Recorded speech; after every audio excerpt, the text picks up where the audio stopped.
삼성전자가 주력인 반도체에 이어 신성장 동력으로 꼽은 분야가 로봇 사업인데요. 올해 들어선 본격적으로 로봇 사업 확대 의지를 드러내고 있습니다.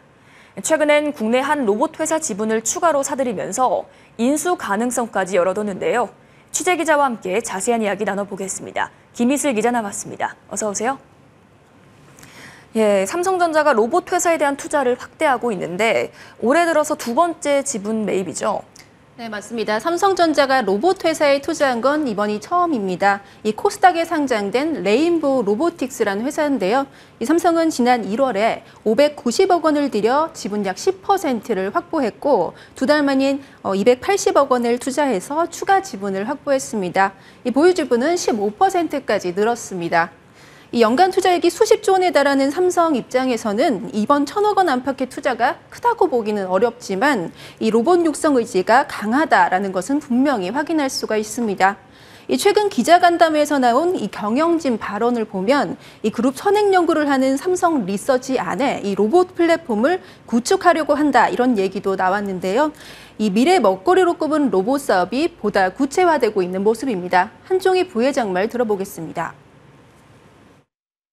플랫폼을 만드는 거는 저희들 해외 공장도 아까도 했지만 많은 부분이 로봇으로 대체되고 있지 않습니까? 그것이 협동 로봇이 됐든 뭐가 됐든 하여튼 로봇 분야에 대해서는 우리들이 갖고 있는 총 역량을 집중을 해서 새로운 비즈니스를 지속적으로 좀 찾고 제품을 좀 선보일 그럴 계획입니다.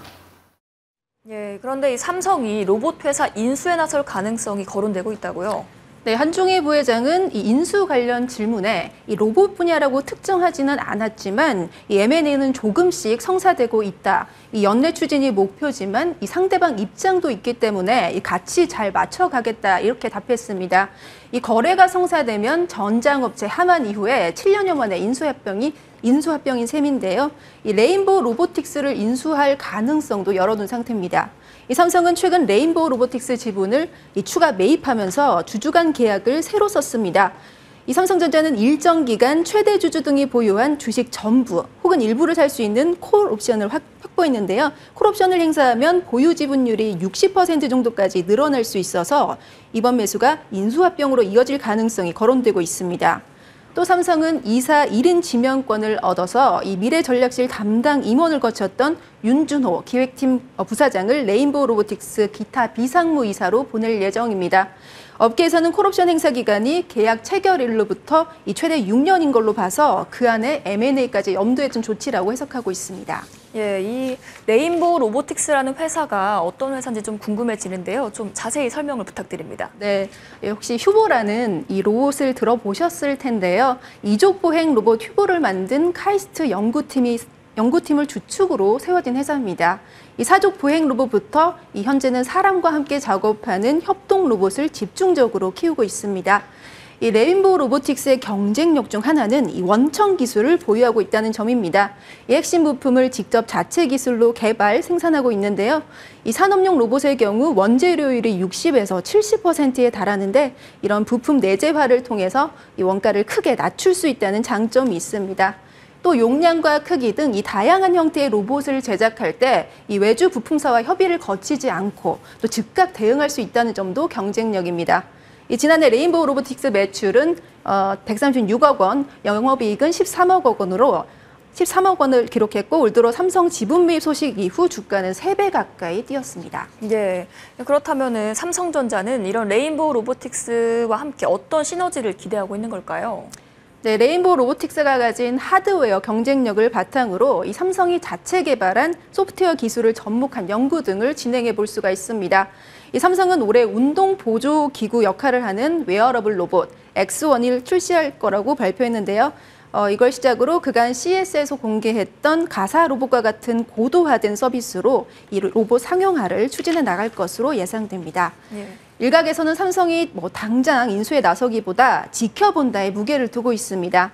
지난해 삼성은 로봇 사업팀을 신설하면서 하드웨어부터 소프트웨어, 또 부수 인력까지 인재 채용에 나섰지만 단번에 조직 시스템을 바꾸기가 쉽지 않은 측면이 있습니다. 삼성 로봇 사업팀이 가전 사업부에서 시작한 걸로 봐서 이 기존 가전 사업과의 시너지를 염두에 둔 것 같은데요. 현재 엔지니어들로서는 수십 년간 해온 이 기존 업무 자체에 큰 변화가 생기는 것이거든요. 이 때문에 좀 더 자유로운 외부 환경에서 선행 연구 개발을 진행한 뒤에 사업화 가능성이 좀 높아졌다, 이런 판단한 시점에서 흡수할 가능성이 거론되고 있습니다. 또 삼성으로서는 가전이 점점 프리미엄 영역으로 넘어가고 있고 또 연결성이 강조되고 있는 만큼 포스트 가전을 준비해야 하는 이 시점에서 이 로봇이 그 핵심 역할을 할 것으로 기대하고 있다, 이렇게 보고 있는 것 같습니다. 예, 요즘 산업계를 흔드는 키워드가 챗 GPT 같은 인공지능과 또 로봇인데요. 이 AI와 로봇의 융합으로 산업 현장이나 우리 실생활에서 어떤 변화가 많을 것 같은데 어떤 것들이 있을까요? 네, 챗 GPT가 순식간에 정보 취합을 해내는 것처럼 실생활에서도 단순 반복적인 작업은 이 로봇이 대체할 가능성이 높습니다. 이 가까운 예로 바퀴가 달린 서빙, 이 물류 로봇에 챗 GPT 같은 이 초거대 AI를 접목해서 이 서비스가 더 고도화되는 그런 수준이 될 것 같습니다. 다만 전문가들은 우리가 영화에서 이렇게 보는 것처럼 인간처럼 말하고 또 알아서 행동하는 이런 AI 로봇의 일상화는 아직 먼 얘기라고 합니다. 현 단계에서는 최소한의 인간 개입이 필요하다는 건데요. 이런 로봇을 개발 중인 곳들이 적지 않습니다.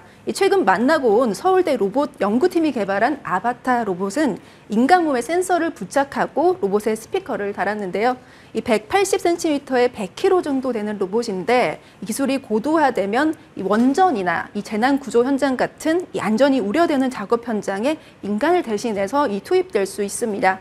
전문가들은 로봇이 사업적으로 성공하기 위해서는 비싼 가격 문제가 우선 해결돼야 한다고 하는데요. 들어보겠습니다. 자동차 공장, 반도체 공장에서는 지금 거의 사람을 보기가 어려운 상황이고요. 이제 그게 만약에 저희 현실 세계에 오려면 그러면 사실은 여러 가지 이제 돼야 될 것들이 많은데 일단 당장은 비용 문제가 이제 되게 커서 그런 것들이 좀 해결이 되고 그다음 기술 개발이 더 많이 돼야 되겠죠. 네, 세계적인 인플레이션으로 인건비는 오르고 있고 사람들은 점차 힘든 일은 되도록 안 하려고 하는 추세입니다. 이런 배경 때문에 인력 부족으로 이 로봇 수요는 점차 늘어나게 되고 시장은 커질 수밖에 없을 것으로 전망됩니다. 삼성은 물론 LG와 현대차 같은 국내 주요 기업들을 중심으로 이 시장에 잠재된 수요를 발굴하려는 움직임이 더 분주해질 것으로 보이는데요. 앞으로 추가 소식 전해드리겠습니다. 예, 알겠습니다. 오늘 말씀 잘 들었습니다.